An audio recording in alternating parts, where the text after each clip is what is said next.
Any opportunity you see yourself to help people, because you don't know who is going to save you tomorrow. Even got to the point that sometimes me and her will even take baths. Like me and my auntie would shower together. And I think people should also be very much prayerful. People should learn to pray. God exists. I saw death. You know, I saw death. I can't play with God. Like when I see people saying they don't want to go to church, people don't understand. I saw death. Like, so I want people to know to pray. I want people to know that there's God. But were you actually praying in that situation when you find yourself? Of course. So if you're in that situation, you have no choice but to pray. People that have encountered death one-on-one would be in a better position to know how I felt. Two of us were in the house alone. Then me sometimes maybe if I feel somehow and maybe she's in her bed, I can just go kiss her or just press breast, all those things that husband and wife used to do. You are welcome to my confession, your lesson. You can go ahead and tell us your story. All right, thank you for having me. So it all started when I was a small boy. I'm from Nigeria, Imo State to be precise. My father died when I was just a small boy, just shortly after our last born was born. There is this my mother's sister, that's my auntie. So she would usually, she's very rich, very, very rich. She lives in Ghana. So she lives in Kumasi, somewhere in Kumasi in Ghana.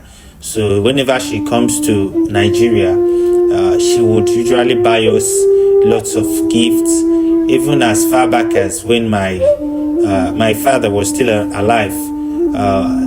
But when my father died of car accident, she even showed us more love and concern. So why she showed us this love, we are very happy with her because she really loved my family, and my mother happened to be one of her favorite sisters. So from there, when I was about 13 years, she came and told my mother that she wanted to carry me to stay with her in Ghana.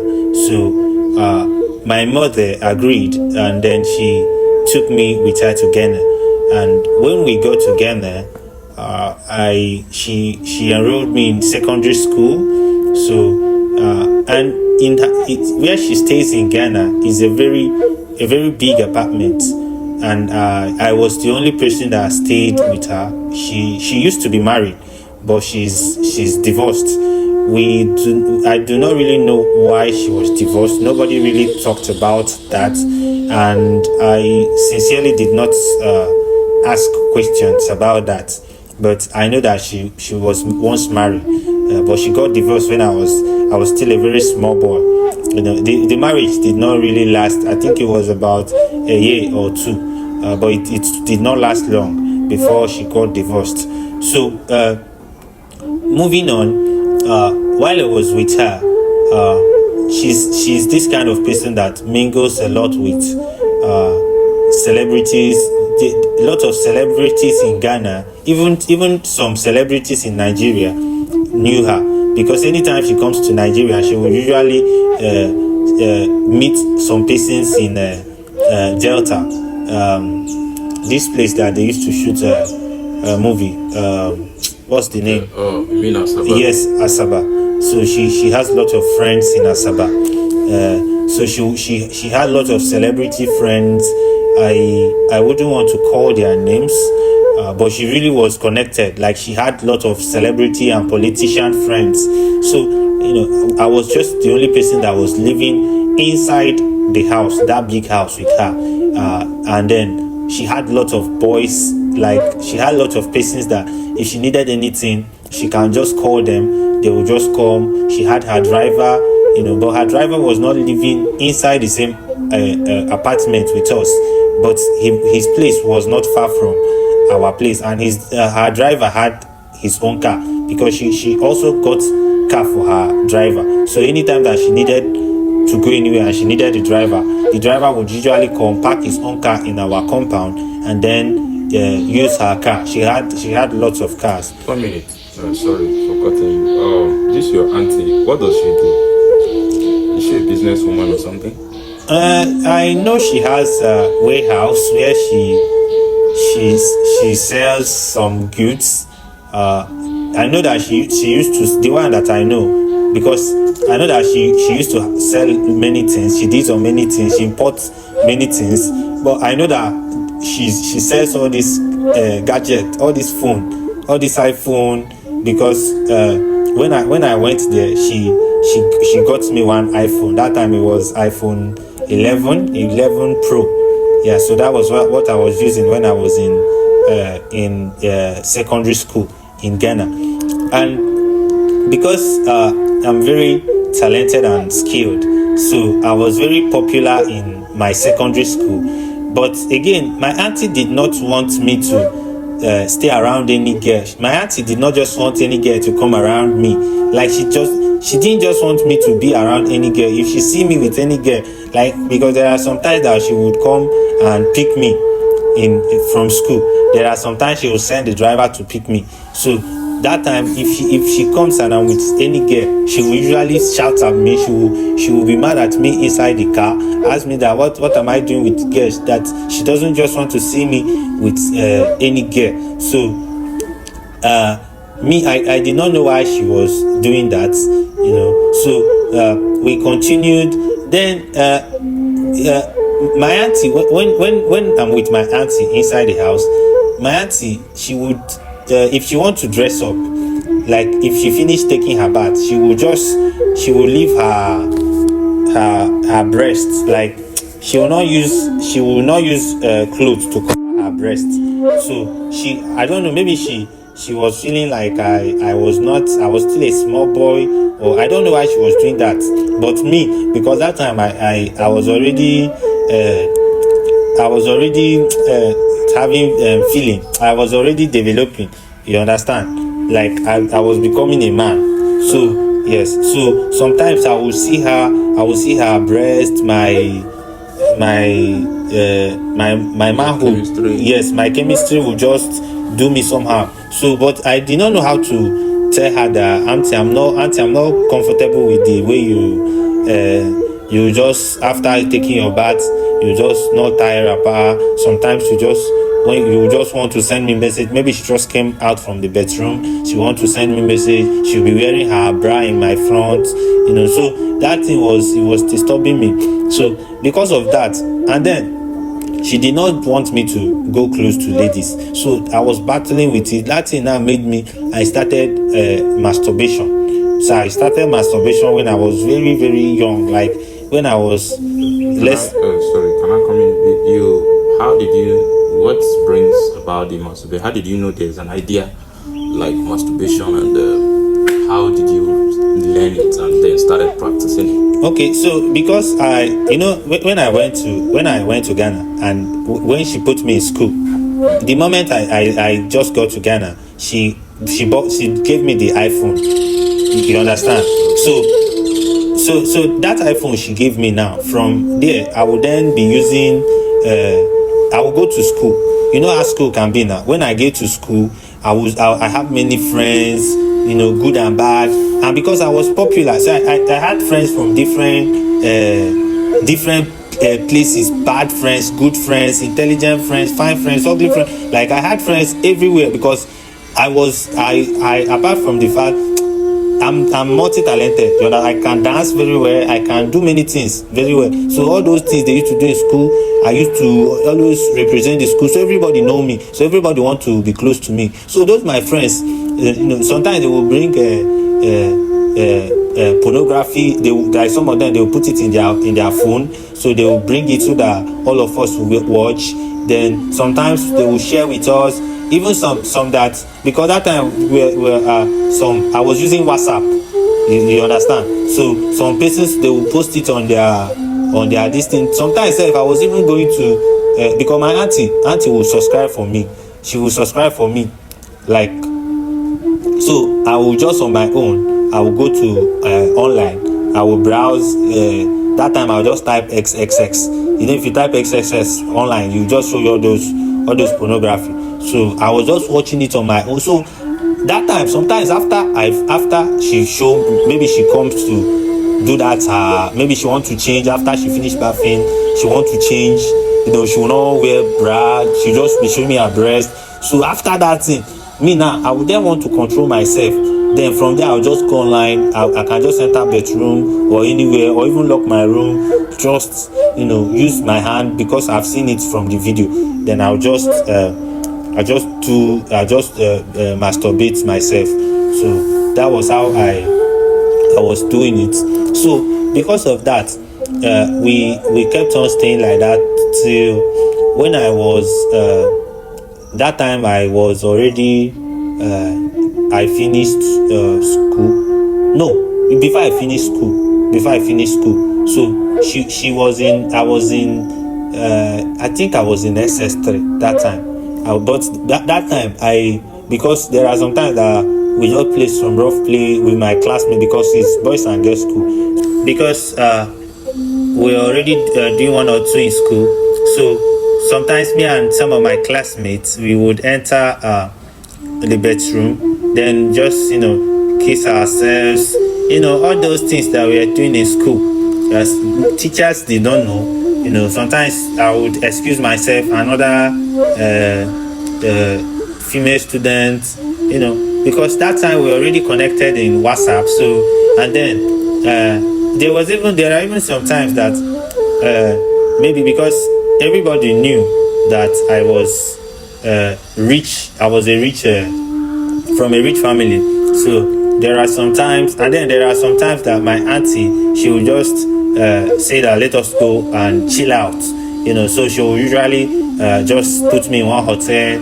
Maybe that time she want to have a meeting with her friends, because remember she don't want me to be alone, and maybe that meeting is maybe 1 week. So she will just go and lodge me in hotel, and then she too, she also be in hotel. So sometimes I would take some of my friends, my female friends, to my classmates. I will go to hotel and lodge. So those hotel people now, they will not know, because they will just assume that maybe it's my auntie that lodged me. And because my auntie was giving me money, lot of money, so nobody suspected anything. Because I had money, my account, I had lots of money. She would just give me money, and I will not even use the money for anything, because what do I want to buy from school? So I had money. You understand? So all those things now that she was doing, I was already having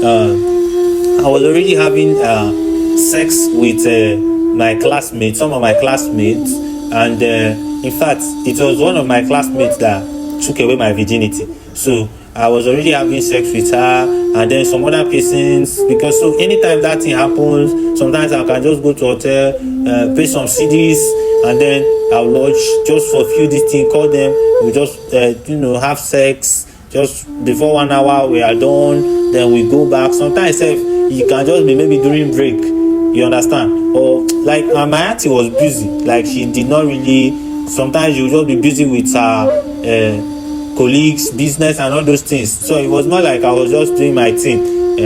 We had these people that used to come and cook for us. They will come during weekend, they will cook different things, pack it in the fridge. My auntie was paying them, but no, they were not just like that driver. We had cook, you understand, but that cook was not living inside. We had everything, but it was just me and my auntie that were staying inside that house. So now when I finished my secondary school, after I finished my secondary school, one day my auntie, I don't know what happened, she came, and then I was in my room, then she came and knocked. So I opened the door, and when I opened the door, when I opened the door, my auntie she was naked. Not that she was naked, she was wearing this all these their transparent pants. You would just see things, and then and my auntie have this big big breast and all those things. So as I just opened the door and I saw the thing, my body just do me somehow. You understand? So immediately I did not even know what to say. I did not know what to do. So she told me that she wanted me to do something for her. So all the things she was saying, I was not even understanding anything, because I was confused, I was lost. I didn't even hear what she was saying. So before you know what happened, she was pushing me, like, you know how they use all these things that they used to do in movies. She was just pushing me to my bed, and then she pushed me to my bed, and I was wearing boxers. You understand? Because I was in my room, I was not expecting anybody.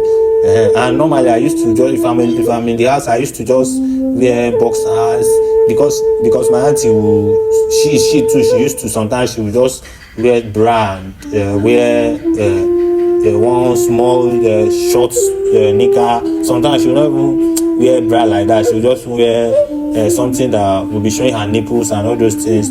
So all those dressing, we don't really used to care about it like that, because you know that we are just the only person that we are in the house.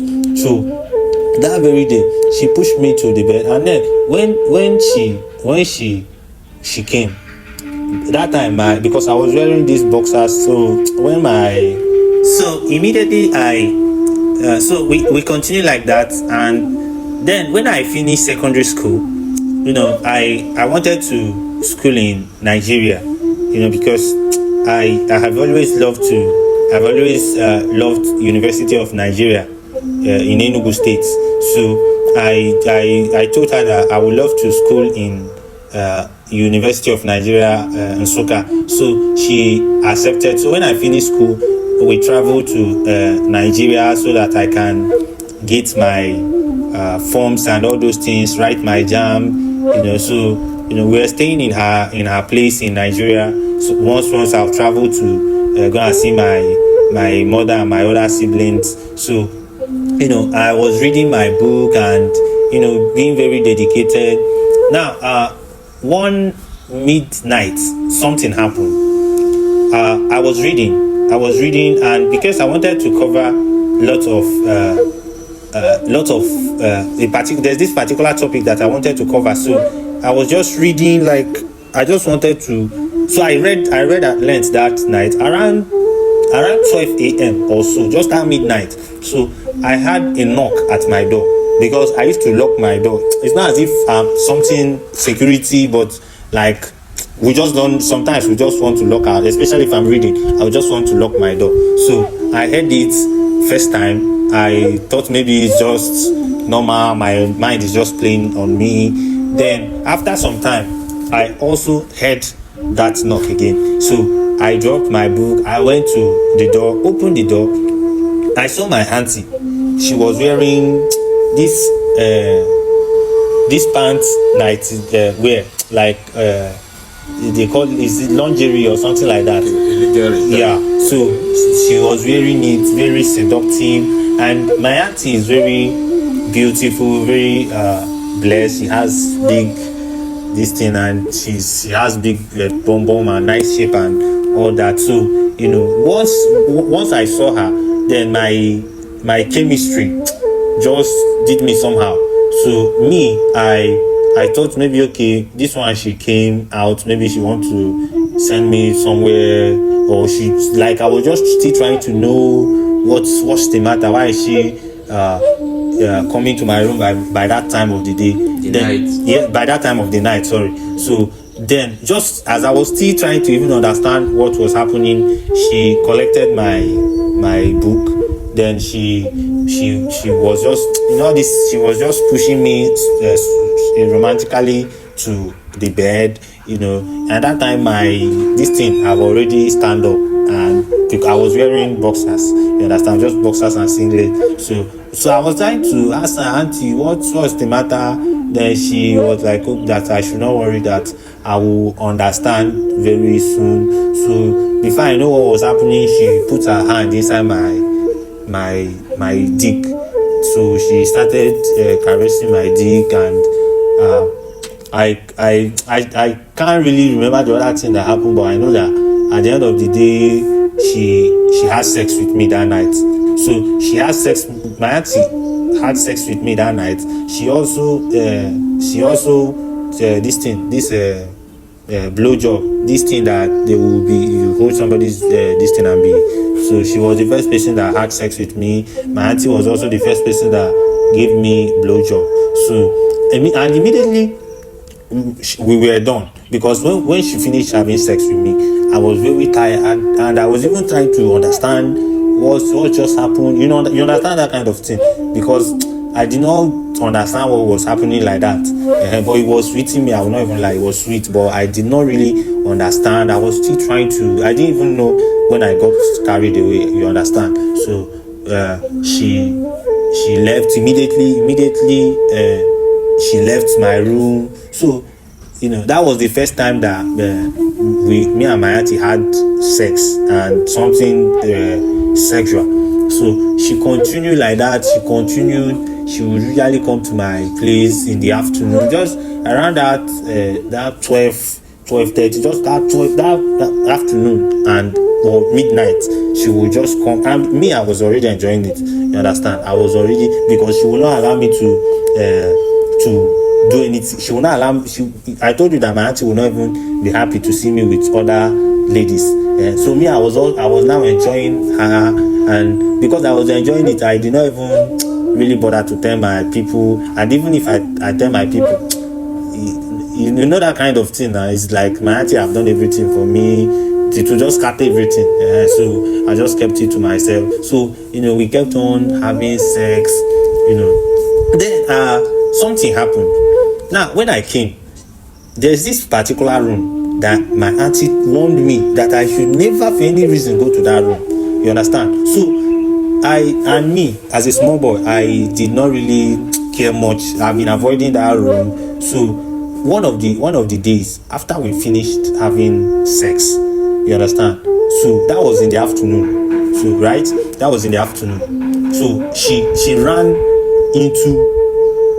Normally, she would just, after we finish having sex, she would rush out of the room, and then, so that day, she rushed out of the room. So, me, there was something I wanted to ask her for something that time, because now we're getting used to it. Sometimes in the house, I would just come, she would just put her hand inside my dick and caress me, just normal, this thing, you understand? Two of us were in the house alone. Then me, sometimes, maybe if I feel somehow, and maybe she's in her bed, I can just go kiss her, or just press breast, all those things. So we are just free, all those things that husband and wife used to do. So that day, she after having sex with me, my auntie rushed out of my room, because it's in my room that we usually have sex. She rushed out of my room. So I followed her so that I can ask her for something. So I looked for her in the house. I did not see her. So I was like, I even went to her bedroom, because I feel maybe she will go and want to take a bath or something like that. And even got to the point that sometimes me and her will even take baths. Like me and my auntie would shower together. So I checked everywhere for her. I didn't see her. So while I was going, because that room that she said that I should not enter for any reason, it was close by. So I passed that side, and I had some sound. You understand? So I went closer. So that thing, I don't even know what came over me. So I was like, okay, why is this? Because that time we are now very close. You understand now? Somebody that you've seen her nakedness now. You people now have this close kind of bond. There are something. You understand? So and I said, okay, this is time for me to actually see what is even inside this place that my auntie is even saying I should not enter. So after all, I'm a big boy now. So I opened the door. So and I did not just open it, I was opening it small. So I opened the door, and then I saw my auntie was inside that place. So she was still, in fact, she was naked. You understand? She was naked. So she was washing her private part. Like there's like somebody, if you enter, like she was backing the door. Like if you enter, so she did not see me. She did not, that time she did not even know that I was in that place. So she was washing her private part. There's this seat that she had there. So that seat now, she now puts on rubber under, you understand. So she was now washing her private part. She would wash it with the water. So I was observing. So while I was looking at, and because of she had all these candles, she had red candles, like, it's different things that I was seeing. So that thing did not even, I don't even know what came over me. So I was trying to still, then next thing I just heard was, if you move, she was not the person saying it. So it was that if you move, that's then I now remember myself that I'm here. So that if you move, she was with one knife, and she said that if I move, she's going to kill me. So she now told me that I should come. Like, she used that knife and told me that I should come, I should close that door. So I closed. So me and her, I was inside. I was begging her, Aunty, please, like, hi. So she was like, if I move, so she said I should pass, I should come this side. You understand? So me, I was going to that side. Now she now called my auntie have these bouncers. You understand, that used to work for her, and she would just call them. Even sometimes that time, if maybe anybody look for my trouble, she can just call them. They'll go and deal with the person. You understand? So she now called them. Some of them came to our house immediately. She now told them to tie my mouth, tie my hand. So they now tied me. Now another thing that I remember was when they tied me. I stayed like 2 days. I don't know, because that time they cover my eye. I know that they were giving me, sometimes they would just give me rice, but many times they were just giving me tea. I was just drinking tea and bread in that distance. So then there was a time they drove me in car. So he now carried me. So he untied me and carried me on his shoulder, and then he ran like let me say like 1,000 kilometers, because that place was in bush, because that time my eye was open. So but I was very tired, could not. So he was carried, and he has like, he's a muscular person. So he now took me into a car. We drove for many hours then before we now came out to where people were. So when we came out to that place that we were now seeing vehicles and all those things. Then last thing that I remember was that there was this car, like, I just had that boom, that sound, that accident, this thing. So we actually had accidents. So later on, I now heard that that person that helped me now died from that accident. So he died in that accident. Then me, according to the story they were telling, they said I was unconscious. They took me to hospital. So what happened is, now there's this church people that hits like that road. There was a way so they hit us. You understand? So our car tumbled. That's what they say though, because me, I did not even remember anything. When I woke up, what I remember was I saw my mother and then some other strange faces. Then my siblings around. That was but they said we had accident. The church people hit us, so our car tumbled, and then me and the driver survived. Then the driver broke his leg, but that other person died. So then so that it happened that the people that hit us, they are doing prayer. You understand? They are just coming from their prayer crusade or something like that. Because that was a full church member, all this church group. So now those people they are pastor, to show you that if God wants to save you, he will save you. So now that church, this thing now, why they were praying for us, according to them, they say that the spirit ministered to that man of God that there is a life to save. That's my life. That my life is in danger. That they need to save me. So they now started praying. So while I was recovering, on the other side they were praying for me. You understand? So it was like battle. Even while I was in the hospital, there were a lot of forces battling to take away my life, and they were also trying to save my life. So after that, I also later from the information I later got, that my auntie, because so they now felt that my auntie, because they know she has this colleague. So it was later on I now realized that okay, those colleagues were actually her colleagues that they were doing that money ritual together. You understand? Like human ritual. Yeah, like human. That's money ritual now. So because all those things that she used to do when she would finish, it would then translate into money. I don't know how they say it used to happen, all those things. So now those people now were now looking for her. So they were now the ones that attacked her because they felt that she was now the one, because the thing casted, you understand, the thing was exposed. So they now said okay, because the other one now was dead, so there's nobody to explain, you understand. So they now said she now planned so that they will run away with me, you understand, and then they will lie that they have killed me. So after that they now started haunting her, so struck her with different illness. According to my mother, she said that my auntie, that she decayed. There's a way she said it. Like after how many days? No, like, while all these things were happening, I was still unconscious. But I know that was like, because I was unconscious for like more than 3 months. So, wow. Like, they said they didn't even know that I was going to survive. Wow. I swear, they didn't know I was going to make it. If you see my picture, I was bare. Because I don't even have that much beard. But if you see my face, it was covered.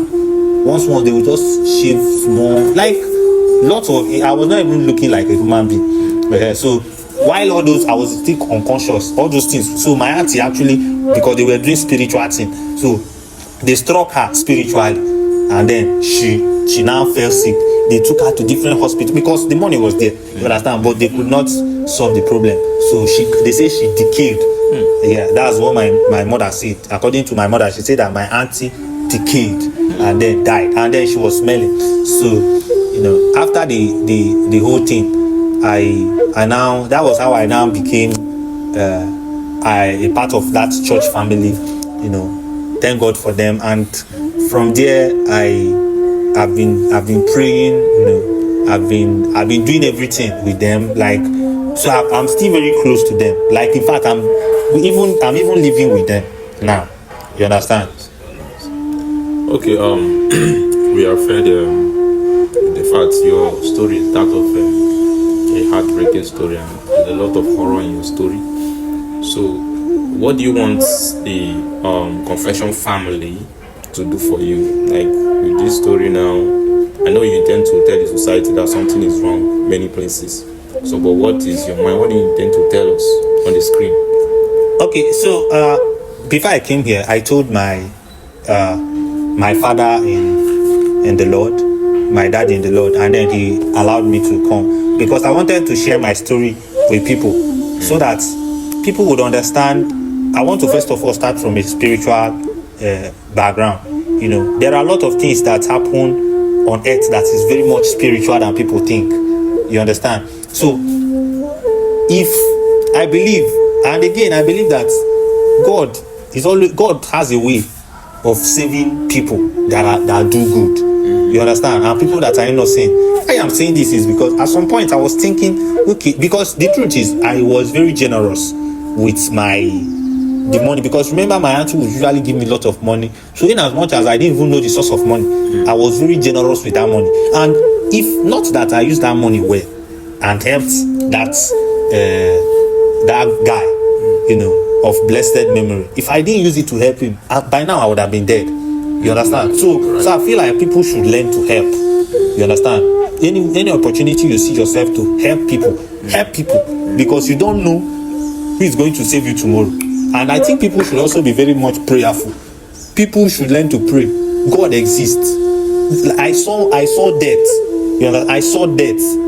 I can't play with God. Like, when I see people saying they don't want to go to church, people don't understand. I saw death. Like, so I want people to know to pray. I want people to know that there's God. So for me to survive, that means there's God. And I want people to know, because there are many people that are in situations where they think all hope is lost. If I can survive,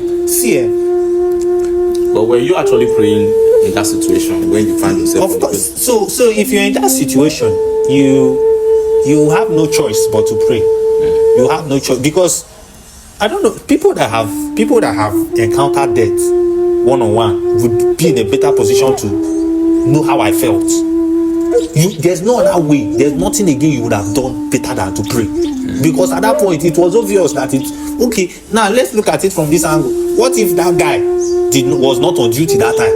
That I would have died. You understand? What if I didn't help that guy? So looking at all these things, you see that it's God. I believe it's God that wants me to work for him. So, and I'm going to work for God. I'm going to use myself as an instrument to make sure that I spread the gospel.